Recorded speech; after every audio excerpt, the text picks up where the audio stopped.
So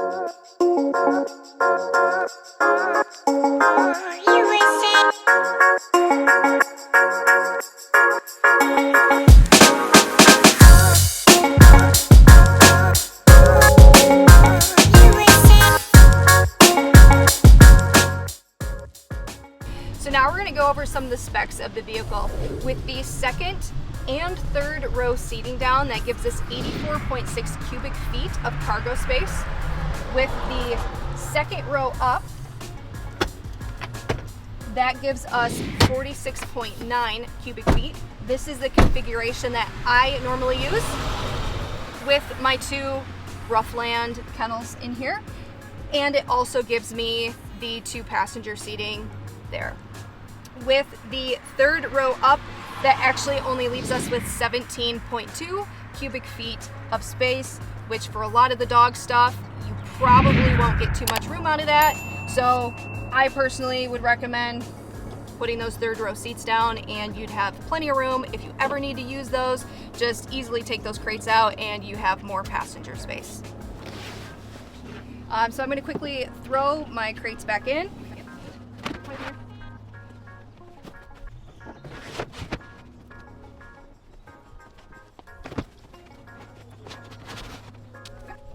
So I wanted to do a quick show of some of the charging options that's available for the second row. If you have a cord long enough, you could easily reach your dog area in the third row. That's if you're not even utilizing this spot here. So we have 2 regular USB chargers and 2 USB-Cs right above that. And we also have a 115 volt AC 150 watt, just a regular plug here. I personally use that for my fast charging. There is a wireless phone charger up front, but to be honest, it's quite slow. So if I need a quick charge, I actually use this and cord it up to the front there. But you have the option of potential fan hookups for your dogs here. Again, get that airflow, keep them nice and cool. So just to show some of the different options, we have an intermediate Roughland here. This is only a 1-door, so I have it obviously facing out this way. It will fit over the passenger seat here and the console, but it still allows you to have room for 1 passenger. So I'm actually going to push this seat forward and turn this around, and we'll get this intermediate to fit lengthways. And you won't be able to access the doors, but if you were to purchase one of the side doors from Roughland, it'll definitely give you the option to fit an additional 2 intermediate crates in here. So let's move that real quick.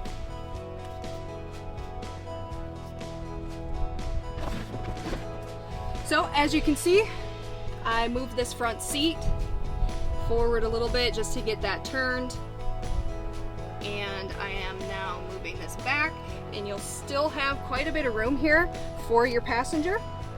So lots of different options here. I can push this back to help stabilize that crate there, but you could fit 2 intermediates side by side in the back seat if you did not have the need for any passengers.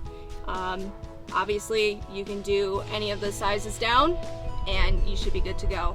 So you could fit easily up to 4 different size dogs in here. The Jeep Grand Cherokee L does offer towing packages for the different trim levels, so you have to look into that and make sure that it either comes with it or you have to order it.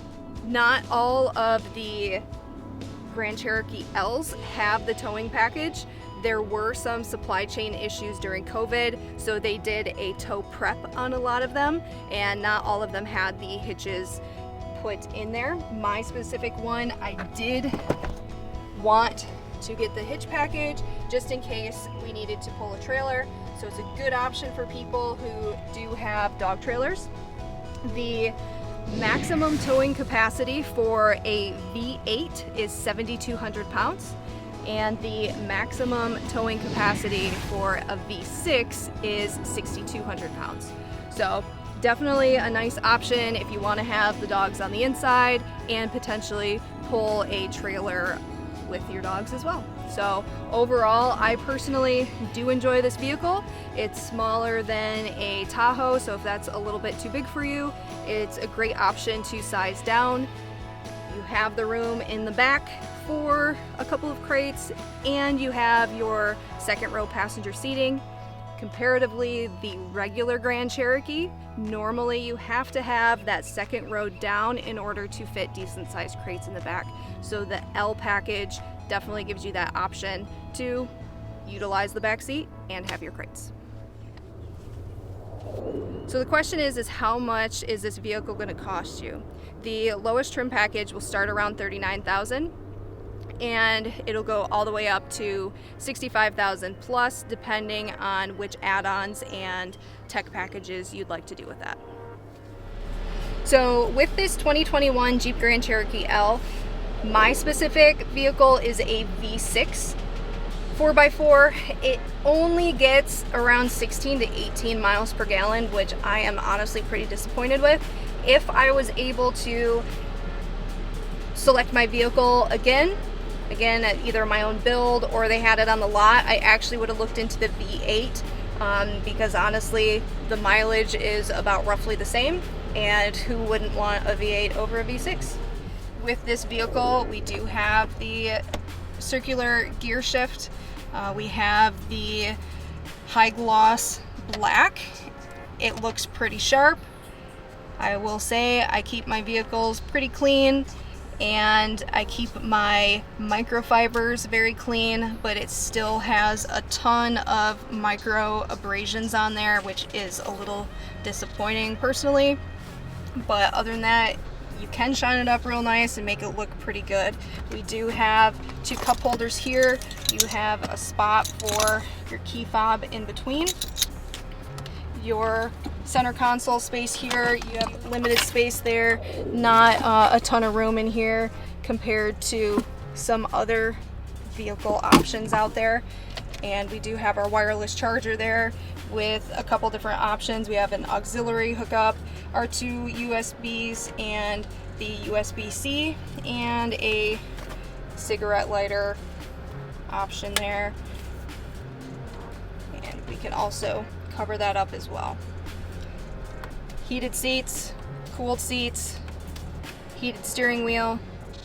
You do have your passenger side and driver side options. You do have the lane assist, so if you start going out of your lane, it'll kick you back. I personally think it's really annoying and normally scares the crap out of me when I'm not ready for it. You do also have your parallel parking assist. I've never used it. Usually if I'm trying to line up, there's cars behind me and I start freaking out, so I just don't even try. This model with the tech package also offers a heads-up display. So as you're driving, you don't even have to look down. You can see it right in your windshield, and help keep everybody safe. We do have a couple different driving modes. We can change to rock, sand, mud, snow, auto, and sport. I normally just use auto. You're going to get your best gas mileage on that one. I do like to use the sport, maybe a little too much sometimes. It's really great when you need that extra oomph to merge in heavy traffic, and honestly it's pretty fun on a lot of the corners and stuff too. So but it's not, you're not driving like a Lamborghini, but it does give you a little bit more pep. So that's pretty much it for the interior of the vehicle. Overall, you get a lot, especially with the Summit Reserve package.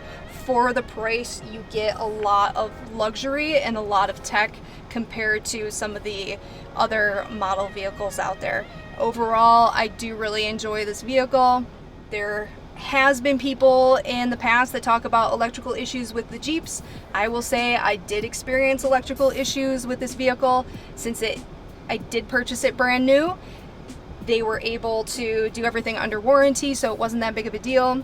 But just kind of a fair warning to definitely check out potential electrical issues. Turn down for what? Turn down for what?